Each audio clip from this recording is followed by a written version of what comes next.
আসসালামু আলাইকুম এভরিওয়ান, আপনারা সবাই কেমন আছেন? আশা করছি আল্লাহর রহমতে আপনারা সবাই ভালো আছেন। আলহামদুলিল্লাহ, আল্লাহ পাকের অশেষ রহমতে আমরা সবাই ভালো আছি। এই তো নতুন একটা ভিডিও নিয়ে আপনাদের মাঝে উপস্থিত হয়েছি।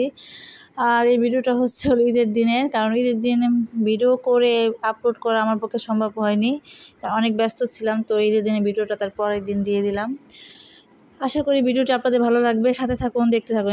এই যে গরু পেটে মাংস বানাচ্ছে এখন।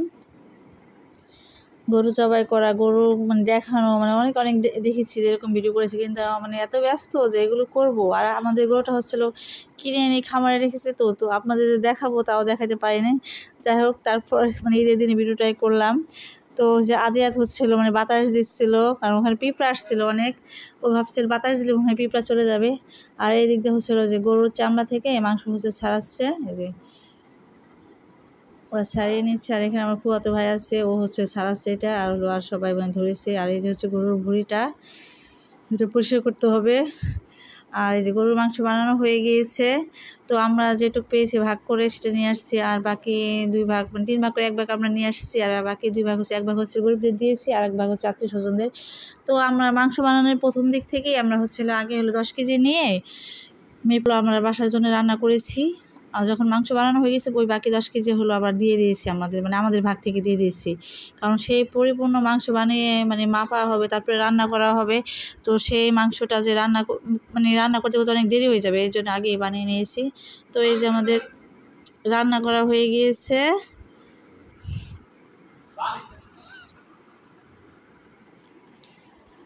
আর সবাই খেয়েছে, রান্না করার পরে এক ধাপে খেয়ে গিয়েছে। আর আমি আদিত আব্বুকে যখন খাবার দিব, তখন ভাবছি যে একটু ভিডিও করে দেখাই আপনাদের। তো এই যে একটু দেখাইলাম। আর মাংসটা মাশাআল্লাহ অনেক ভালো হয়েছিল। আর বয়স যখন দিচ্ছি, তখন আমার ফুয়াতো ভাই আমাকে ডাকতেছিল, এই জন্য একটু চুপ হয়ে গিয়েছিলাম, যে আপনাকে আমাকে হাতের ইশারায় বুঝাইলাম যে আমি বয়স দিচ্ছি।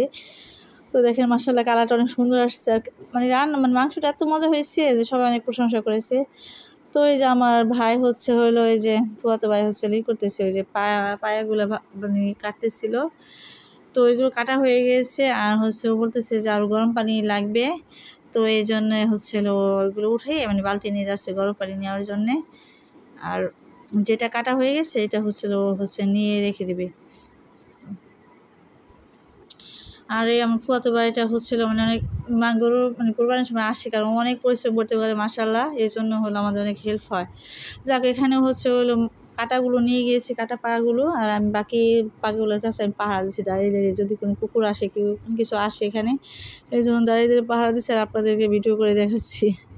আর আমরা তো বাড়িতে থাকি না, এই জন্য বাড়ির চারপাশের অবস্থা এত খারাপ, এত ময়লা থাকে, কিছু বলার নাই আর করারও নাই। কারণ আমরা তো বছরে 1বার 2বার আসি, তখন কিছু গোছগাছ করতে হয়।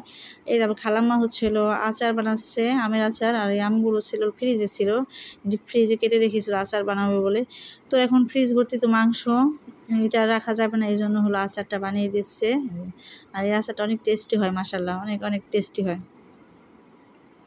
আর আমার খালাম্মা আমাদের সব কাজে সাহায্য করে, কারণ খালাম্মা না থাকলে আমরাও চল। আল্লাহর রহমতে খালাম্মা আমাদের সব কাজ করে দেয় আলহামদুলিল্লাহ। কারণ আমরা ঢাকায় থাকি, ঢাকাতে গ্রামে যে গ্রামের কাজকর্মের সাথে করতে পারি না, কেমন যেন মনে হয় যে পারি না, অথবা এলোমেলো সব কিছু, তো আগোছালো আর ভালো লাগে না, বিরক্ত লাগে করতে। তো খালাম্মাই সব কাজ আমাদের আল্লাহর রহমতে সাহায্য করে। আর এই যে কুকুরটা আমাদের ট্যাঙ্কির ভিতরে পড়ে গেছে 2 দিন ধরে, উঠাতে পারিনি। তো আজকে চেষ্টা করতেছে, তো আল্লাহর রহমতে কুকুরটা উঠাতে পারছি। শেষ পর্যন্ত ভিডিও দেখাতে পারি না, যখন উঠাইছে তখন কুকুরটা দিয়েছে দৌড়, ভিডিও করতে পারিনি। সবাই ভালো থাকবেন, আল্লাহ হাফেজ।